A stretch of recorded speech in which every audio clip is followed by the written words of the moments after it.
जय यीशु की। मैं हूं प्रियंका डामोर और आप देख रहे हैं रेडियो वर्ता एशिया की हिंदी सर्विस। कलीसिया समाचार में आप सभी का स्वागत है। कलीसिया समाचारों में प्रमुख है, शांति हेतु इजरायली एवं फिलिस्तीनी नेता से मिले पोप फ्रांसिस। बिशप ने श्रीलंका के ईस्टर संडे हमलों की नई जांच का स्वागत किया। सिस्टर निर्मलीन ने कहा, धर्म सभा गरीबों शरणार्थियों की जरूरतों पर प्रकाश डाले। लैंगिक अल्पसंख्यकों पर राष्ट्रीय सम्मेलन में आस्था और कामुकता पर चर्चा की गई। कैथलिकों से सिरोमालाबार चर्च को विभाजित न करने का आग्रह किया गया।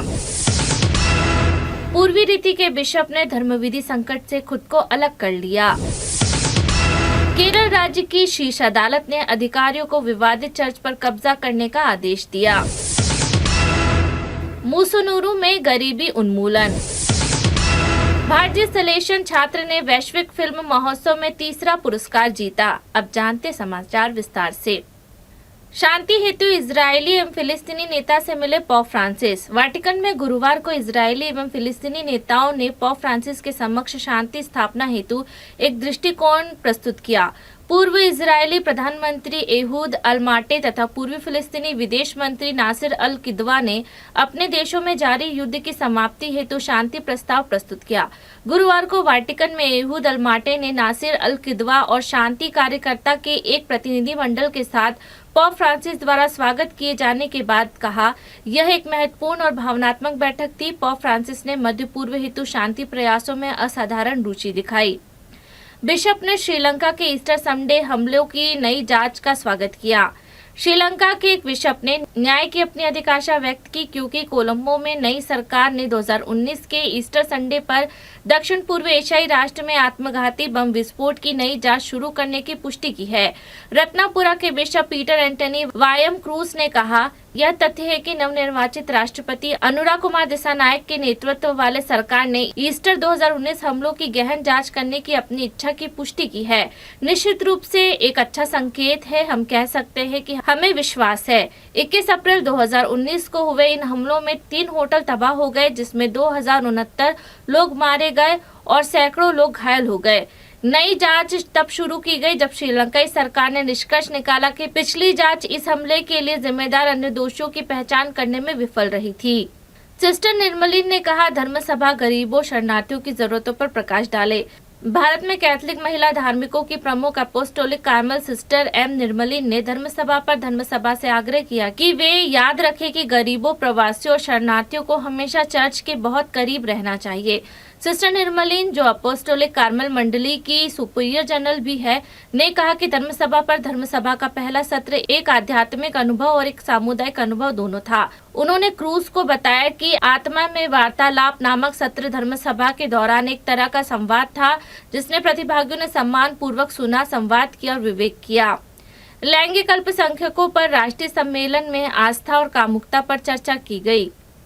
भारत के विभिन्न क्षेत्रों से 200 से अधिक लोगों ने कैथलिक परिवेश में आस्था और कामुकता पर चर्चा करने के लिए पुणे में 2 दिन बिताए। ईश्वर वाणी केंद्र में 19 से 20 अक्टूबर को आयोजित कार्यक्रम में पुणे में भारत में लैंगिक और लैंगिक अल्पसंख्यक पुरोहित देखभाल और सामाजिक समावेश के लिए धर्मसभा दृष्टिकोण विषय पर चर्चा की गई। कार्यक्रम के अंत में जारी एक प्रेस विज्ञप्ति में कहा गया कि यह भारत में अपनी तरह का पहला कार्यक्रम था, जिसका आयोजन कैथलिकों के द्वारा कैथलिक परिवेश में किया गया था।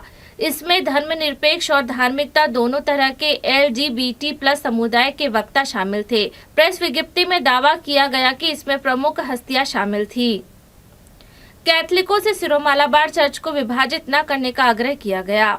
एक चर्च अधिकारी ने भारत की सिरोमालाबार चर्च के सबसे बड़े आर्चडायसिस में कैथलिकों को अलग होने और पोप के अधीन एक अलग धर्म प्रांत बनाने की कोशिश करने के खिलाफ चेतावनी दी है। एर्नाकुलम अंगामाली आर्चडायसिस के apostolic administrator bishop Bosco Puthur ने 18 अक्टूबर को एक परिपत्र में अलग होने के प्रस्तावों को अपनाने वाले पैरिशों से आग्रह किया कि वे गलत अभियान के। बिशप पुथुर ने कहा कि अलग दर्जा मांगना उन लोगों की चाल है जो पवित्र मिस्सा के एक समान तरीके के कार्यान्वयन में बाधा डालना चाहते हैं, जिससे चर्च के शीर्ष निर्णय लेने वाले निकायों, बिशपों की धर्मसभा और पोप फ्रांसिस ने मंजूरी दी है। पूर्वी रीति के बिशप ने धर्मविधि संकट से खुद को अलग कर लिया। भारत स्थित चर्च के शीर्ष निर्णय लेने वाली संस्था पूर्वी रीति के सिरो मालाबार चर्च के बिशपों की धर्म सभा ने धर्म विधि विवाद से जुड़े चर्च के सबसे बड़े आर्चडायसिस में गतिरोधक से खुद को अलग कर लिया है।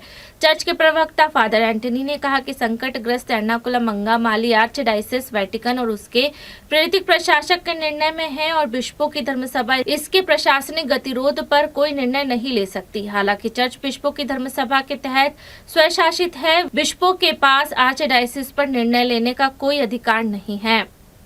केरल राज्य की शीर्ष अदालत ने अधिकारियों को विवादित चर्च पर कब्जा करने का आदेश दिया।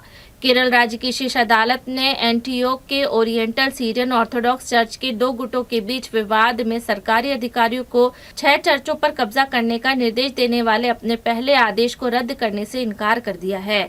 चर्च की संपत्तियों पर दमिश्क स्थित चर्च के जैकोबाइट और ऑर्थोडॉक्स दोनों गुटों द्वारा दावा किया जा रहा है। 1911 में अलग होने के बाद से ही ये गुट केरल में चर्चों और अन्य संपत्तियों को साझा करने के लिए लड़ रहे हैं। केरल उच्च न्यायालय की एक खंडपीठ ने 17 अक्टूबर को जैकोबाइट गुट की अपीलों को खारिज कर दिया, जिसके पास वर्तमान में 6 चर्च और केरल के एर्नाकुलम और पलक्कड़ के जिला कलेक्टर को सर्वोच्च न्यायालय के आदेश के अनुसार उनका कब्जा लेने के लिए कहा। मुसुनुरु में गरीबी उन्मूलन। अंतर्राष्ट्रीय गरीबी उन्मूलन दिवस पर धर्म बहनें भारत के आंध्र प्रदेश राज्य के एक गांव मुसुनुरु की गरीबी से ग्रस्त इतिहास को बदलने का प्रयास कर रही हैं। 17 अक्टूबर को अंतर्राष्ट्रीय गरीबी उन्मूलन दिवस मनाया जाता है, जिसे संयुक्त राष्ट्र ने 1952 में घोषित किया था। पोप फ्रांसिस ने एक्स पर पोस्ट में विश्व दिवस को चिन्हित किया। हमें गरीबों को नहीं भूलना चाहिए। आइए हम एक ऐसे विश्व का सपना देखें जिसमें पानी, रोटी, काम, दवा, जमीन और घर हर व्यक्ति के लिए उपलब्ध हो। संयुक्त राष्ट्र महासचिव एंटोनियो गुटरेस के अनुसार गरीबी अपरिहार्य नहीं है, यह समाज और सरकारों द्वारा किए गए निर्णयों का प्रत्यक्ष परिणाम है या वे निर्णय लेने में विफल है। भारतीय सलेशन छात्र ने वैश्विक फिल्म महोत्सव में तीसरा पुरस्कार जीता। सलेशन कॉलेज स्वायत्त सोनाडा के छात्र द्वारा निर्मित एक वृत्त चित्र फिल्म में Don Bosco global youth film festival में वैश्विक सर्वश्रेष्ठ फिल्म श्रेणी में तीसरा स्थान जीता है। कॉलेज के मास कम्युनिकेशन और पत्रकारिता विभाग के तीसरे सेमेस्टर के छात्र ने 17 से 18 अक्टूबर को न्यूयॉर्क में आयोजित महोत्सव में 9 मिनट 15 सेकंड की फिल्म कामशोला प्रस्तुत की। भारतीय वृत्तचित्र फिल्म 17 वर्षीय पर्यावरण उत्साही कामशोला राय की यात्रा का वर्णन करती है। दार्जिलिंग के सोनाडा के पास गोराबारी गांव की लुभावनी पृष्ठभूमि में बनी यह फिल्म कामशोला के जीवन को एक जंगल के खेत में दिखाती है, जहां वे खुद को पार्माकल्चर के सिद्धांत में डुबो रही है। अपने स्पष्ट वर्णन के माध्यम से कामशोला ने सामंजस्यपूर्ण सह अस्तित्व के महत्व पर जोर देते हुए मनुष्य और प्रकृति के परस्पर संबंध को रेखांकित किया है। इसी के साथ कल से समाचार समाप्त हुए। अगली बार फिर मुलाकात होगी नई खबरों के साथ। नमस्कार। रेडियो वेरितास एशिया आपके लिए लेकर आए हैं RVA mobile app. RVA mobile app पर हमारे विभिन्न प्रकार के कार्यक्रमों का लाभ लें, हमसे जुड़े और एशियाई ईसाईयत की आवाज का हिस्सा बने। आज ही ऐप स्टोर एवं प्ले स्टोर से RVA मोबाइल ऐप डाउनलोड करें।